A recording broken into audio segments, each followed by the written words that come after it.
Hello and welcome. BPSC ने इस बार अपने ऐसे पेपर में बहुत सारे लोगों को चौंकाया है।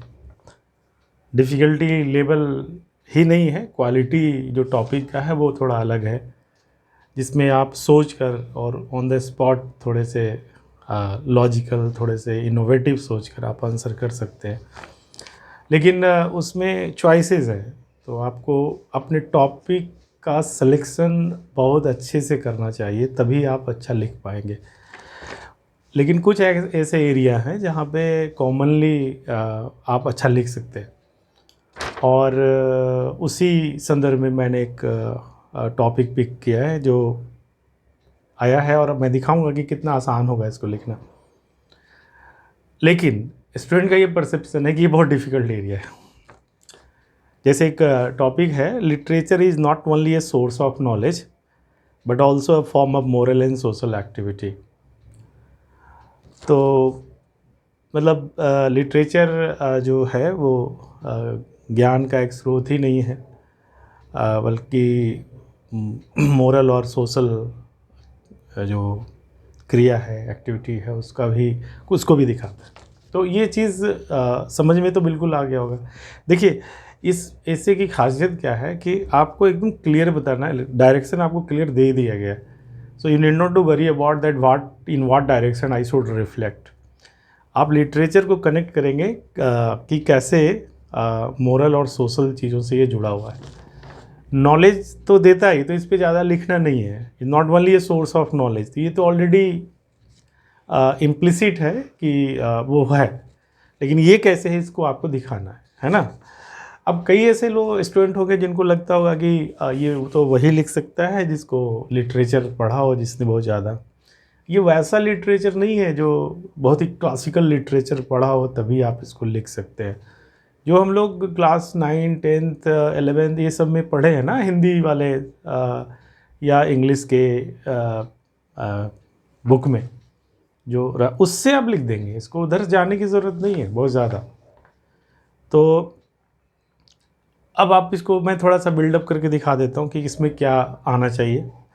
बहुत तेज़ी से समझते हैं कि लिटरेचर जो है ना, देखिए इधर हो गया लिटरेचर। ऑल्दो मैं इंग्लिश में लिख रहा हूँ तो आप समझ सकते हैं कि हिंदी इंग्लिश सबके लिए लागू होता है, इसमें कुछ बड़ा चीज़ तो मैं लिख नहीं रहा हूँ। तो ये किस तरीके से मोरल चीज़ों से कनेक्टेड है, मोरल एक्शन से कनेक्टेड है, और कैसे ये सोशल एक्टिविटी और एक्शन से कनेक्टेड है। तो इसको 2 लाइन पे आपको दिखाना है। कितना ये है सिंपल। तो डायरेक्शन ऑलरेडी डिपिक्टेड है कि इधर जाना है आपको। कितना आसान हो गया ना आपके लिए। हाँ। अब लिटरेचर जो भी आप, जैसे लिटरेचर का मतलब होता है जो कहानियाँ हैं, नॉवेल है, पोएटिक फॉर्म में है, और उसी का जो नाट्य रूपांतरण है, नाटक है, और ये जो ड्रामा वगैरह, मूवी वगैरह, उसी का रूपांतरण हो जाता है, तो सभी एक ग्रुप में आ जाते हैं। तो उसमें क्या मिलता है, कैसे ये होता है, तो ये कॉम्प्लेक्स ह्यूमन एक्सपीरियंस को दिखाता है। लिटरेचर जो है आप देखेंगे तो कॉम्प्लेक्स ह्यूमन एक्सपीरियंस होगा, कॉम्प्लेक्स ह्यूमन एक्सपीरियंस को दिखाया। मैं शॉर्ट में लिख दिया, वो एक्सपीरियंस है ना। दूसरा जो आप देखेंगे तो इसमें बहुत सारे एथिकल डायलेमा,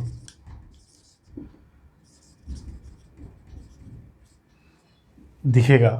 मैं आपको दिखाता हूँ कैसे होता है। उसी तरीके से बहुत सारे आप देखेंगे सोशल कॉन्फ्लिक्ट्स को दिखाएगा, सोशल ऑब्लिगेशंस को दिखाएगा। मतलब जैसा लिटरेचर है, अलग अलग टॉपिक पे बनते हैं, तो उसमें नॉलेज भी होता है, और इस तरीके का ये इन सब चीज़ों से गुजरता है। तो एक लिटरेचर पढ़ने से आप को नॉलेज मिलता है, और आपको एक कहते हैं ना कि एम्पैथी होती है कि आप जो अंडरलाइंग इमोशंस हैं, उसकी भावनाएं हैं कैरेक्टर में, उसके माध्यम से आप चीज़ों को समझते हैं, है ना।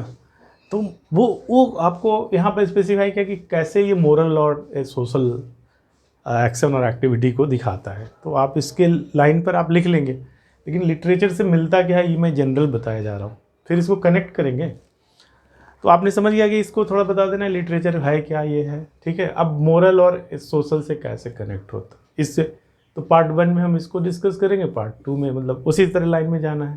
देखिए मोरल को डिस्कस करना है, मोरल किस तरह से मोरल डायलेमा होती है, एथिक्स होती है, उसको आपको बताना नहीं लॉजिक से, लिटरेचर के माध्यम से ही बताना है। जैसे कि A B C ऐसे एग्जाम्पल ले लेंगे, है ना, और उसके बाद उसको डिस्कस कर सकते हैं। जैसे मैं बताता हूँ कि आप you are free to pick up any example that you have in your mind.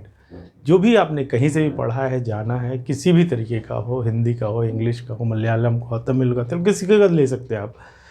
तो उसको माध्यम से आप उस बात को दिखा सकते हैं। जैसे मैं एक 1940s के आसपास एक कांचीवरम, एक प्रियदर्शन ने एक मूवी भी बनाई कांचीपुरम करके।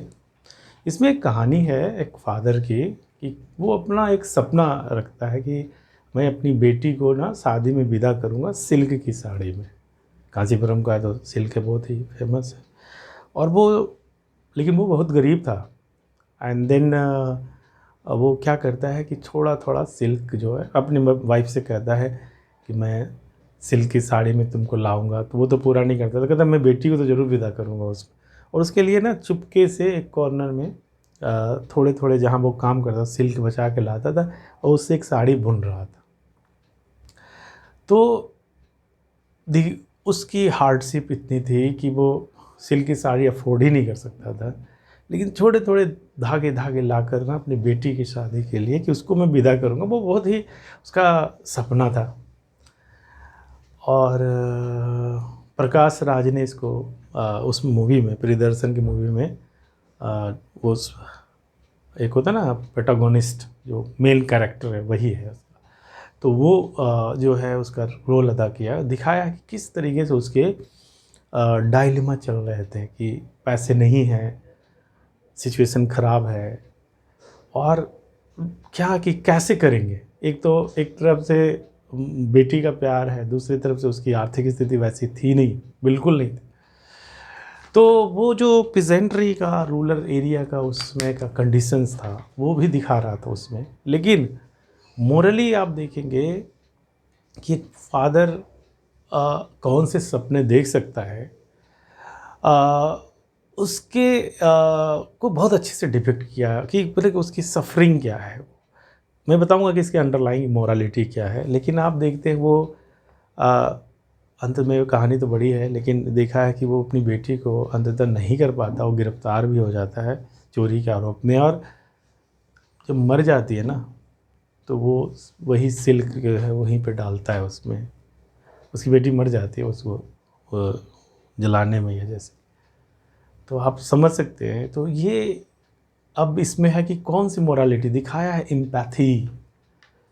एम्पैथी एक बहुत बड़ा इमोशंस है ह्यूमन। एक होता है सिंपैथी, जो दूसरे के बारे में देख के कंसर्न जब होते हैं कि हाँ मैं आप ये ऐसा हो, किसी को देख के आप। Empathy means you are trying to feel the way person feel. तो उस कैरेक्टर, उस फादर के रूप में जो दिखाया गया है ना, उसमें आप देखिए कि आप बहुत बड़ा एक ह्यूमन इमोशन है एम्पैथी की, दूसरे की भावनाओं से देख कर ना आप चीज़ों को फील कर सकते हैं कि कैसा लगा होगा उसको। तो ये इससे क्या होता है कि एम्पैथी रखना है। एम्पैथी जैसी चीज़ें शब्द नहीं है, ये एम्पैथी हम एक वर्ड में बताया, ये शब्द नहीं है, एक भावना है जो आप इस तरह के लिटरेचर से पढ़ के आप सेंसिटाइज होते हैं कि देखो एक पिता किस तरीके से सोचता है। बड़ा खूबसूरत मूवी भी है और उस तरीके से इसका स्क्रिप्ट भी बहुत बढ़िया है। तो आप इस तरह से चीज़ों लिटरेचर को ले सकते हो और इसके बारे में बता सकते हो। इसमें हमने जो अलग अलग देखिए एग्जाम्पल आप नोट करके कुछ भी दे सकते हैं। तो ज़रूरी नहीं कि एक ही एग्जाम्पल में वो बोल रहा हूँ, लेकिन आपको उसके अंडरलाइंग कौन से मोरल एक्शन को एम्फसाइज किया कि देखिए सोशल इनजस्टिस दिखा रहा है। ये जो है जो जब इंसान का जो है सफरिंग एक लेवल से बढ़ जाता है तब वो किस तरीके से रिएक्ट करता है उसको दिखा रहा है। और आपके लिए जो रीडर है, दो दर्शक है, वो उसके लिए देखे कि वो एक उसकी भावनाएं किस तरह से उमड़ रही हैं और उसके प्रति एम्पैथी जो है वो दिखा रहा है। तो आप इसको समझ रहे होंगे कि उसका एक वेंगाडम जो मैंने नोट किया उसका नाम था, वेंगाडम जो है ऑन द स्पॉट जो आया नोट कर लिया मैंने। उसी तरह से आप भी करो, कोई भी कहानी आप ले सकते हो। दूसरा जो है से एक आपने पढ़ा होगा ये 1945 के आसपास एक आया था एनिमल फॉर्म। ये इग्नो के जो इंग्लिश का जो आता है ना उसमें मैंने पढ़ा था। ये अलग से तो मैंने बुक पढ़ा नहीं थी कभी। तो एक स्टूडेंट का था, उसमें देखा था एनिमल। ये जॉर्ज ऑरवेल का है। ये जॉर्ज ऑरवेल जो है बहुत ही famous writer Animal Farm. And Animal Farm में दिखाया है कि किस तरीके से जानवरों ने एक मीटिंग किया कि दीज ही में जो उसका मास्टर होता है ना उसका मिस्टर जोन्स नाम है उसका। तो मिस्टर जोन्स के बारे में वो लोग कहता है उसका पिग जो एक है वो लीडर हुआ, वो रात में मीटिंग करता है जानवर कि he gives us food just enough to be alive. हम लोगों को जिंदा रहने भर पड़ देता, जितना हम खेतों में काम करते हैं सब फ़ायदा उठा कर ले जाता है ये। और धीरे धीरे वो रिवोल्ट करा देता है जानवरों से और उसका वो फिर से वो बन जाता है क्या, हेड लीडर बन जाता है। और फिर वो वही टायरेनी को दोहराता है जो वो ह्यूमन कर रहा था। तो किस दिखाता है कि पावर किस तरीके से इंसान को करप्ट करता है। और जो इगैलिटेरियन पर्सपेक्टिव है, समान समतावादी जिसको कहते हैं ना, सबको बराबर से लेके चलना, वो ख़त्म हो जाता है। पावर आने के बाद आप अपने को मैक्सिमाइज़ करना शुरू कर देते। इस लिटरेचर एनिमल फॉर्म में जॉर्ज ऑरवेल ने ये दिखाया है कि किस तरीके से, देखिए मैं आपको यहाँ पर कहानी बता रहा हूँ, फिर मैं बताऊँ, ज़रूरी नहीं यही लिखें, आप कोई भी लिख सकते हैं। तो उसमें दिखाया कि भाई किस तरीके से एक टोटलिटेरियन व्यू जो होता है ना कि हम एक सत्ता क्या कहते हैं उसे हिंदी में, अधिनायकवादी, जैसे एक बहुत पावरफुल रूलर हो और सब कुछ कंट्रोल कर रहा हो, टोटलिटेरियनिज्म कहते हैं उसे। और वो किस तरह से घातक हो सकता है ना। इसमें इस लिटरेचर में दिखाया कि देखिए एक हमेशा जो एट्रोसिटीज़ होगी वो कमज़ोरों पे होगी, उसको दबा के कुचल के वो अपना एक रेटोरिक समझते हैं आप, जो ऐसा लैंग्वेज, ऐसा कम्युनिकेशन जो आपको प्रभाव करने के लिए कि कोई लीडर कहता है ना कि भाई मैं आपके सारी गरीबी दूर कर दूंगा, आपको आप खुश, मतलब आप पे वो पटुता कहते हैं हिंदी में उसे, है ना, कि केवल शब्दों से ही मोहजाल बना देगा आपको कि मैं ये कर दूंगा, मैं वो कर दूंगा, आप उसमें आते हैं। और ये तो इस तरीके से ये एनिमल फॉर्म में दिखाया गया है कि किस तरीके से एक्सप्लॉयटेशन के लिए कुछ खड़ा होता है कोई, और जब आप उसके ग्रुप में अलाइन करते हैं तो वो भी एक्सप्लॉयट करना शुरू कर देता है। तो it wants about the such promises, empty promises, और कहता है कि आपको कैसे ओपन माइंड से चीज़ों को अप्रोच करना चाहिए। तो इसमें अगर हमको कहेंगे ना कि इसमें मोरालिटी क्या है, तो एक अनचेक्ड ऑथोरिटी है, जहाँ होगा वहाँ पे बहुत ज़्यादा दिक्कत होगी। तो अनचेक्ड ऑथोरिटी की तरफ नहीं रहता कि ट्रांसपेरेंसी होना चाहिए, चीज़ों के बारे अकाउंटेबिलिटी होना चाहिए। ये सब सारी जो एडमिनिस्ट्रेटिव चीज़ों का जो एथिक्स है और मोरालिटी है, उसको ये दिखाता है ये एनिमल फॉर्म की किस तरह से। जैसे ये रसिया के बारे में कमेंट था कि आया था तो लेनिन कि भाई एकदम सब कुछ बराबर हो जाएगा, लेकिन अंत में वही हुआ जो जार के टाइम में हो रहा था। आप समझ गए होंगे 1917 का जो रशियन रिवॉल्यूशन हुआ था, उसके बाद की जो डेवलपमेंट है उसके आधार पर ही 1945 के आसपास लिखा गया था इसको। और तो एथिक्स और जस्टिस को एम्फेसाइज किया इसमें। तब आप बोलोगे कि आप तो बड़े बड़े एग्जाम्पल दिए जा रहे हो, तो कौन सा दूसरा एग्जाम्पल ले सकते हैं, ले लो ना कोई भी। अच्छा, प्रेमचंद को तो सब लोग पढ़े हो गए आप लोग, देखो प्रेमचंद को ले लेते हैं। प्रेमचंद में पंच परमेश्वर देखो,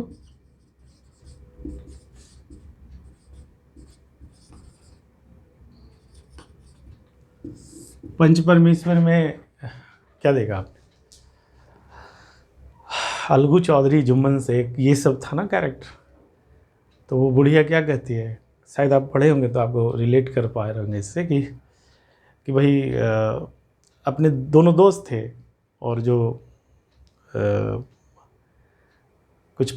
जो अपने दोस्त का पंचायत करना था जिसमें सही और गलत था, बोला कि मैं नहीं पंच बनूंगा क्योंकि वो मेरा दोस्त है। तो वो औरत कहती है कि दोस्ती के लिए ईमान भूल जाओगे, दोस्ती के लिए सही और गलत नहीं बोल पाओगे। और वो जब पंच बनता है तो अपने दोस्त के खिलाफ वर्डिक्ट देता है। तो प्रेमचंद ने इस स्टोरी में दिखाया है कि किस तरीके से आप किसी पद पर जब पहुंचते हैं तो उसकी जिम्मेदारी, उसका एहसास आपको संकीर्णता से ऊपर उठा देता है। ये मेरा है तेरा है कि भावना से अलग और सेंस ऑफ जस्टिस और एथिक्स पे आ जाते हैं। तो फाइन सेंस ऑफ जस्टिस जो है वो आ जाता है आपके अंदर। देखिए, मैं कोई आइडियल ऐसे की बात कभी नहीं करता हूँ। आपके दिमाग में जो एग्जाम्पल आ रहा है, जो कहानी आ रही है, उसके आधार पर आप लिख सकते। मेरे दिमाग में यह आया, मैंने लिख दी। तो बोलोगे मुझे तो इतना अच्छा एग्जाम्पल नहीं आता। कई लोग हमसे बोलते हैं, बोले जो भी आता है उसको अंडरलाइन कर दो ना कि भाई ये स्टोरी में ये था, देखिए ये इस मोरल चीज़ों को हाईलाइट किया। समझ में आ रही बात? इसको लिखने में आपको काफ़ी वर्ड निकल जाएगा, लेकिन आप चूँकि वो थोड़ी से कैरेक्टर के बारे में बता के और उसके बारे में, अब अलगू चौधरी, जुम्मन शेख और पंच परमेश्वर पूरी कहानी थोड़ी लिखनी है। उसका जो मोरल आस्पेक्ट है उस पर आपको एम्फेसाइज करना है, लेकिन उसको एम्फेसाइज तो करते में आपको कुछ तो डिस्क्राइब तो करना ही होगा ना। तो जो भी कहानी आपको मालूम है then you can go for it, है ना। मेरे कहने पे मत जाओ और एक रफ आउटलाइन बना लो। जैसे मैंने ऐसे बना दिया, देखो कितना बड़ा है, छोटा सा है, इसमें कोई डिटेल नहीं लिखे हुए, ऐसे आउटलाइन की ये जा सकता है, ऐसे स्ट्रक्चर जा सकता है। और ये तो एक पेज में निकल के आ जाता है। लेकिन लिखते समय हम बहुत अच्छे से लिख सकते हैं। अब इसी कहानी कांचीवरम को लिख देंगे, एनिमल फार्म को लिख देंगे, ये बड़ा हो जाएगा। फिर चलेंगे हम सोशल एस्पेक्ट की तरफ। अब सोशल कैसे लिटरेचर जो है सोशल चीज़ों को इन्फ्लुएंस करता है। सोशल का मतलब क्या? सामाजिक स्थिति, जो हिंदी नहीं बता रहा हूँ उसका, कि what conditions prevail in the society, what actions were there. आपने नाम सुना होगा नील दर्पण, है ना। नील दर्पण, है ना। ये दीनबंधु मित्रा ने लिखा है शायद। आप लोग तो काफ़ी स्मार्ट हो, प्रिपरेशन करो तो आपको तो पता ही होगा ना हिस्ट्री से। लिख देना आप इसको। तो दीनबंधु मित्रा नील दर्पण में इंडिगो के प्लांटेशन और इंडिगो की खेती करने वाले जो पीजेंट्स थे, उसकी सामाजिक स्थिति, आर्थिक स्थिति के बारे में क्या देखा है, कितना एक्सप्लॉयटेशन होता था। तो आप उसके बारे में नील दर्पण कितना रिफ्लेक्ट करता है कि सामाजिक स्थिति ये थी कि लोग उसी में जकड़न थे, आर्थिक और सामाजिक स्थिति एक दूसरे से जुड़ा हुआ था, और ज़बरदस्ती स्लेवरी कराया जा रहा है उससे। 3 कठिया खेती और ये सब भी आपने देखा होगा उसी कंटेक्स्ट में। आप तो लोग तो अपना अंगूठा काट लिए कि नहीं काम करना पड़ेगा इस चीज़ों के लिए। तो नील दर्पण जो है एक सामाजिक सिचुएशंस को दिखा रहा है। देखिए आप कैसे सोशल एक्शंस की क्या इस ये स्थिति है समाज में, गरीबी, अशिक्षा और एक्सप्लॉयटेशंस उस दिखा रहा है। उस समय की आर्थिक और सामाजिक स्थिति को दिखा रहा था कि क्या हायरार्की में कहाँ पे वो थे, और जो हैव था यानी जिनके पास जो करवा रहे थे, जो ओनर था, जो अंग्रेज़ों के टाइम का ही है ना, तो देखिए उनका कैसा एक्सप्लॉयटेटिव अप्रोच था। चलो कई लोग कहेंगे हमको नहीं मालूम, ये बंगाली लिटरेचर मैंने नहीं पढ़ा, तो ठीक है, नाम तो सुना। चलते प्रेमचंद का ही एक और ले लेते। क्या ले लें? गोदान। अगर आपने इसके बारे में थोड़ा भी जानते हो तो एक होरी नाम का कैरेक्टर है उसमें, है ना। प्रोटोगोनिस्ट उसको कहते हैं जो मेन कैरेक्टर होता है, जो किसी चीज़ को रिफ्लेक्ट कर रहा है। तो होरी नाम का जो कैरेक्टर है उसकी बड़ी आरजू है, बहुत ही एस्पायर करता है कि हम एक डोनेशन ऑफ काउ, मतलब हम गोदान कर दें अपने, और उसके लिए वो किस तरीके से सफरिंग से गुजरता है सामाजिक चीज़ों में, कि आप की सामाजिक स्थिति और परिस्थिति मतलब स्टेटस जैसा है उसी अनुसार आप सपने भी देखो, है ना। अदरवाइज़ क्या होगा कि आप जो है देख मनी लेंडर का एक्सप्लॉइटेशन, अगर आप इस कहानी को समझते हैं, जहाँ पढ़ा होगा तो होरी के कैरेक्टर के थ्रू सामाजिक, उसकी सामाजिक, होरी एक इंडिविजुअल है लेकिन उसकी सामाजिक परिस्थिति दिखा रहा है कि आप सपने जो देख रहे हैं उसकी भी सीमाएं हैं, और समाज में आपको मोबिलिटी का एक लेवल है, उससे ज़्यादा आप बढ़ने की कोशिश करते हैं तो आपको तरह तरह की त्रासदी झेलनी पड़ेगी, है ना। तो ये दिखाता है कि जो ये सामाजिक स्थिति है, सोशल एक्स, और उसके लिए वो क्या करता है, उसके लिए वो क्या कर रहा है वो भी दिखा रहा है ना। तो सोशल एक्शंस को भी लिटरेचर दिखाता है। देखो ना, भरा पड़ा है सोशल एक्शन। अगर आप बंगाली लिटरेचर को ले लो या मराठी को ले लो, हिंदी को ले लो, तमिल को ले लो, तेलुगु को ले लो, हर कहानी में कोई ना कोई सोशल एक्शंस आपको दिखेगा, कुछ ना कुछ। क्योंकि लिटरेचर जो है ना, साहित्य जो है, वो केवल अपने बारे में, वो मनोवैज्ञानिक तो होता है, वो साइकोलॉजिकल वो होता है, लेकिन साइकोलॉजिकल के इमीडिएट बाद क्या होता है, सोशल संबंधों के बारे में जैसे ही आते हैं, सोशल सिचुएशन। सोशल का वर्ड का मतलब क्या हुआ, it could be for other individuals, how the other individuals influences the behaviour of individual, ये उस तरह से हाउ सोशल इंस्टीट्यूशन जैसे मैरिज है ना, फैमिली है, ये सब चीज़ों का प्रभाव कैसे पड़ता है, उसमें बदलाव लाने के लिए क्या किया जाए। तो आप देखेंगे कि ऐसे कहानियाँ भरी पड़ी हैं जो सोशल चीज़ों को दिखाता है ना। कि अभी जैसे कई ऐसे दिखाया भाई कि शादी का है कि किस तरीके से लोग प्यार करते हैं, कई कहानियों में आपने देखा होगा। और बस इतना है स्थिति कि करते हैं, सब कुछ ठीक है, लेकिन कास्ट अलग है, क्लास अलग है, रिलीजन अलग है, और अंत में स्थिति क्या होती है कि वो ख़त्म हो जाता है। अब मुग़ल आज़म को ही देखते अगर, तो उसमें क्या था कि सलीम जो है जिससे प्यार करता था, अब वो कनीज़ को, अरे वो उसका दोनों का वो लेवल ही अलग है, सोशल कंडीशंस देखिए अलग है। तो खूबसूरत होना ही काफ़ी नहीं है, सामाजिक परिस्थिति एक हो तभी मिलन होगा आपका, एक जैसा हो, शादी हो सकती है। ये सब क्या रिफ्लेक्ट कर रहा है सोशल चीज़ों के बारे में कि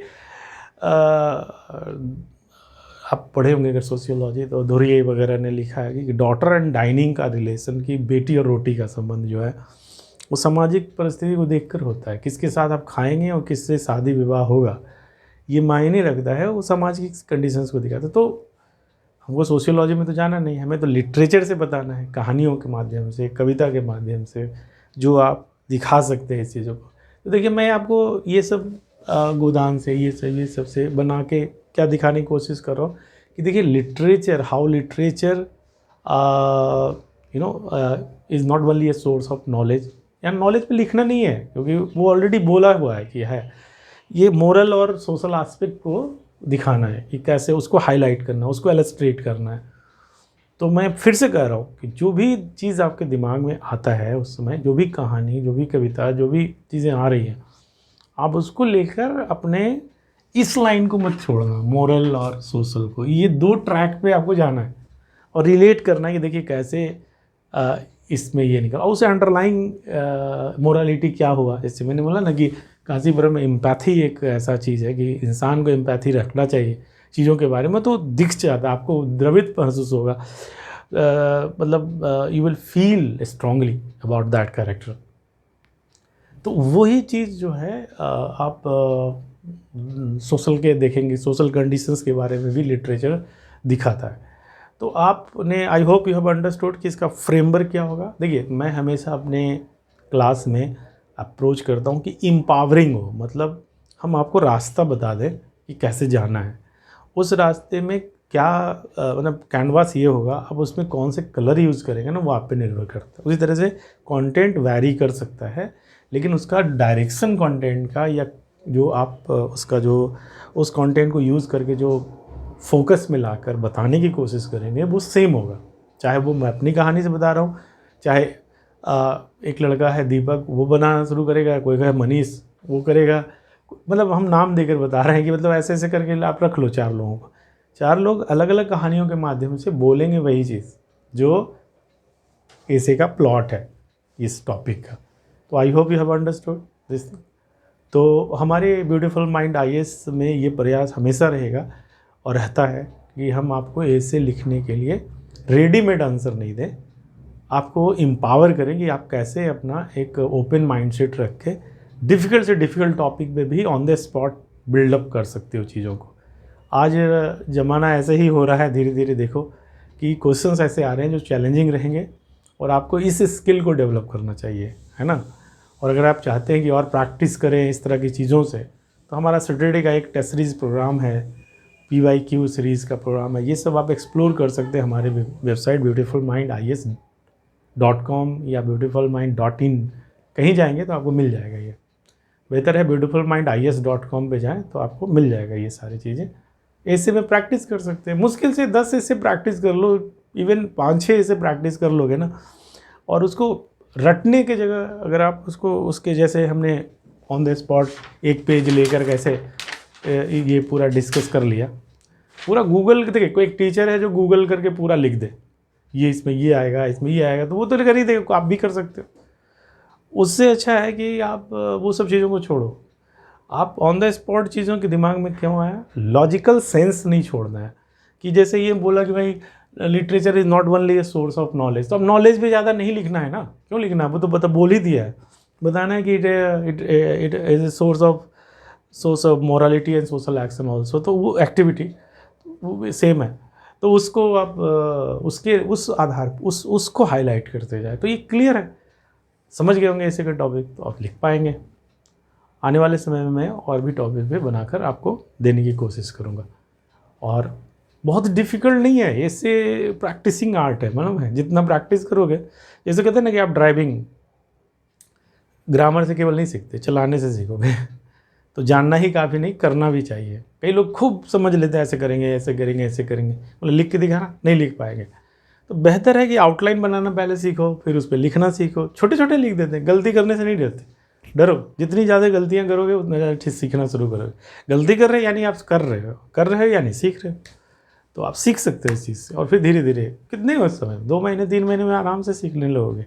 नॉलेज तो एक प्रोसेस से बढ़ता रहेगा, आज जो ऐसे लिखते हो सकता है आने वाले समय में उससे और भी अच्छा लिखोगे, लेकिन वो जो प्रैक्टिस है, जैसे कहते हैं ना कि आज ड्राइविंग नहीं करेंगे तो बहुत ही एक्सपर्ट ड्राइवर बनेंगे 2 साल बाद, लेकिन आज का वो एक्सपर्टनेस आज के बुनियाद पे ही टिका होगा। ऐसा नहीं होगा कि आप एक्सपर्टनेस अचानक से आ जाएगी, आज ने जो मेहनत किया है, आज जो गलती कर रहे हैं उसके कारण वो एक्सपर्टनेस आएगा उधर बाद में, आप जानोगे कि कौन सी चीज़ें नहीं करनी चाहिए मुझे।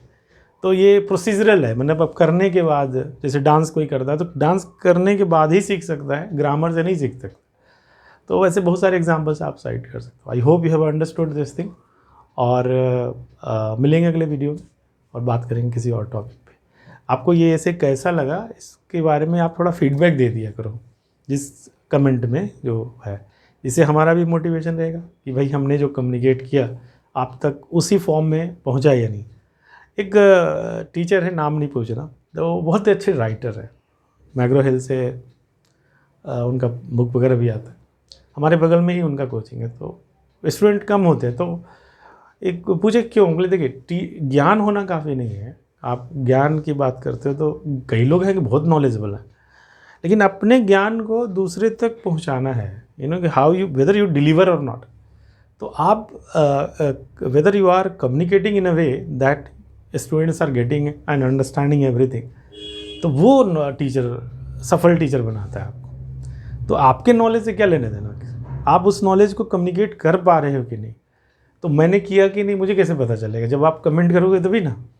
तो अगर आप उससे कमेंट करोगे तो मेरा भी मोटिवेशन होगा कि और मैं ऐसा कुछ करके दूं, और जहाँ कमियां हैं उसको और ठीक कर लो।